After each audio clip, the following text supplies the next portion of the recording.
Vaheguru Ji Ka Khalsa, Vaheguru Ji Ki Fateh. On Christmas Eve, 103 years ago, my grandfather waited in a dark and dank cell. He sailed by steamship across the Pacific Ocean from India to America, leaving behind colonial rule. But when he landed on American shores, immigration officials saw his dark skin, his tall turban worn as part of his Sikh faith, and saw him not as a brother, but as foreign, as suspect, threw him behind bars where he languished for months. Until a single man, a white man, a lawyer named Henry Marshall, filed a writ of habeas corpus that released him Christmas Eve, 1913.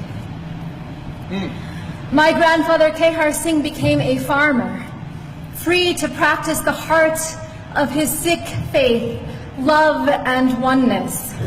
And so when his Japanese American neighbors were rounded up and taken to their own detention camps in the deserts of America, he went out to see them when no one else would. He looked after their farms until they returned home. He refused to stand down. That's right.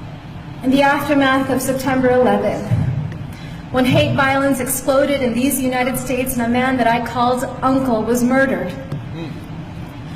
I tried to stand up.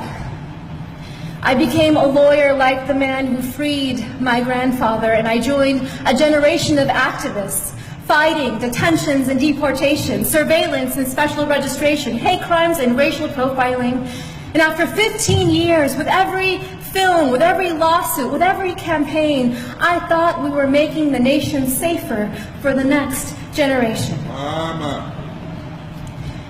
And then my son was born.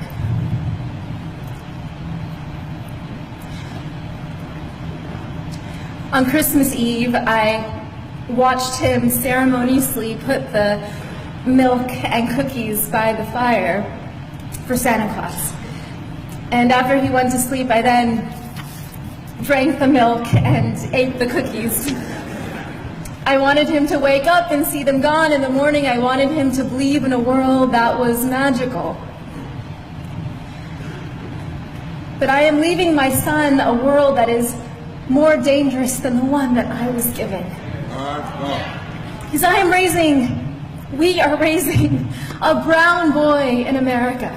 A brown boy who may someday wear a turban as part of his faith. And in America today, as we enter an era of enormous rage, as white nationalists hail this moment as their great awakening, as hate acts against Sikhs and our Muslim brothers and sisters are at an all-time high, I know that there will be moments, whether on the streets or in the schoolyard, where my son will be seen as foreign, as suspect, as a terrorist. Just as black bodies are still seen as criminal. Brown bodies are still seen as illegal. Trans bodies are still seen as immoral.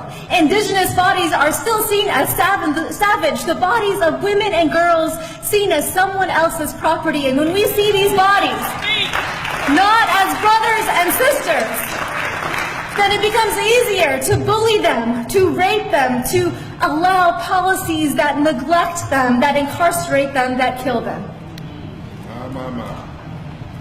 Yes, Rabbi. Yeah. The future is dark.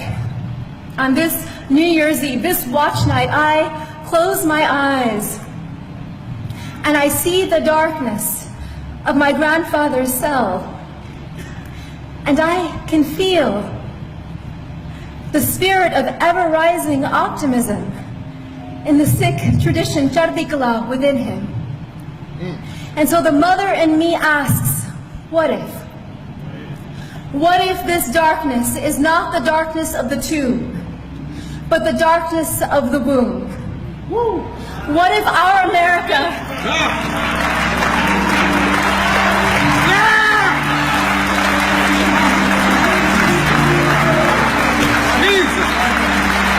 What if our America is not dead, but a country that is waiting to be born? What if the story of America is one long labor? What if all of our grandfathers and grandmothers are standing standing behind us now, those who survived occupation and genocide, slavery and Jim Crow, detentions and political assault, what if they're whispering in our ear today, tonight, you are brave? What if this is our nation's great transition?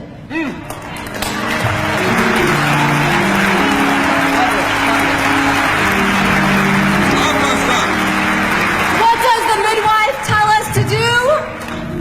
Breathe. And then, because if we don't push, we will die. If we don't push, our nation